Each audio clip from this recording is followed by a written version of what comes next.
Hello and welcome back to another MoviePass Adventures, and this will be the third one I'm doing in a row because this is the movie I just saw the night before I'm filming this, which won't make sense from when I release this, but that's besides the point.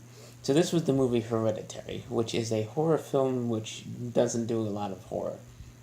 Now, in a lot of horror films, there is a setup. Obviously, you have to have the setup that explains, oh, they're moving here. You know, this slowly builds the creepiness and then, for the rest of the movie. This one is the horror level is like down here for the first hour and a half of the movie of them setting this thing up. There's like little creepy things that happen and build its way up, but it's slow going. Then all of a sudden, the last 20 minutes maybe, it's up here where it should have been for most of the movie. Now, it's done in a weird way. It doesn't even explain itself sometimes until the very ending. So the concept is the grandmother of this family has just died. And they're moving into her house. And it starts off with you see the ghost of the grandmother. Which, yay, this you're thinking, okay, it's gonna start building up. She's appearing. It starts explaining how she was kind of strange and was kind of like a Satanist and all that. It's like, okay, she's showing up. She's haunting the family. But that's it. You don't see her again.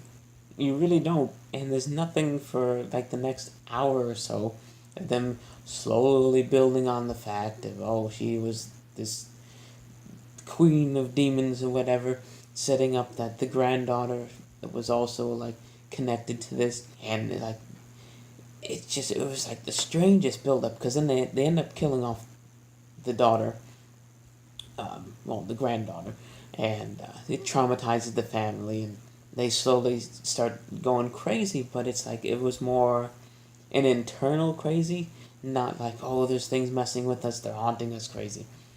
And like the setup, if you condense the setup into what it's supposed to be, and then take the horror level at the end where they do a ritual to try to communicate with the dead granddaughter or daughter at this point, and it kind of like sparks this whole like demonic thing that like tries to kill everybody except for surprisingly the son, even though they think that it's trying to kill the son.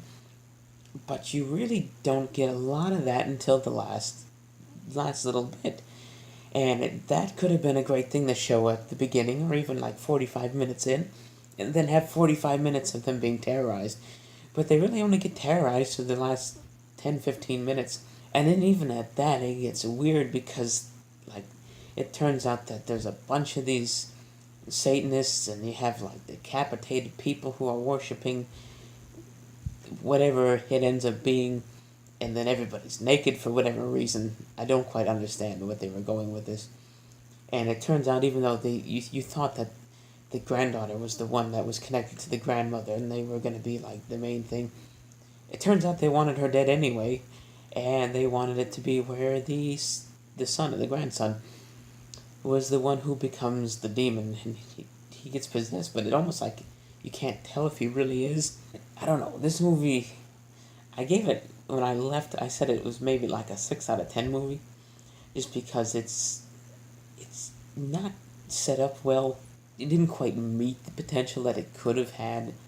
I see how it could have been a really great and scary movie, but it's like the scary level was just for like 10-15 minutes, and then it was ruined with the creepy factor that everybody's naked.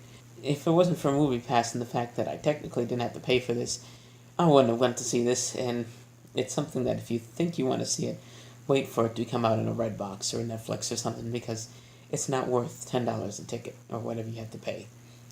So until next time, hopefully the next movie I see will be a little better.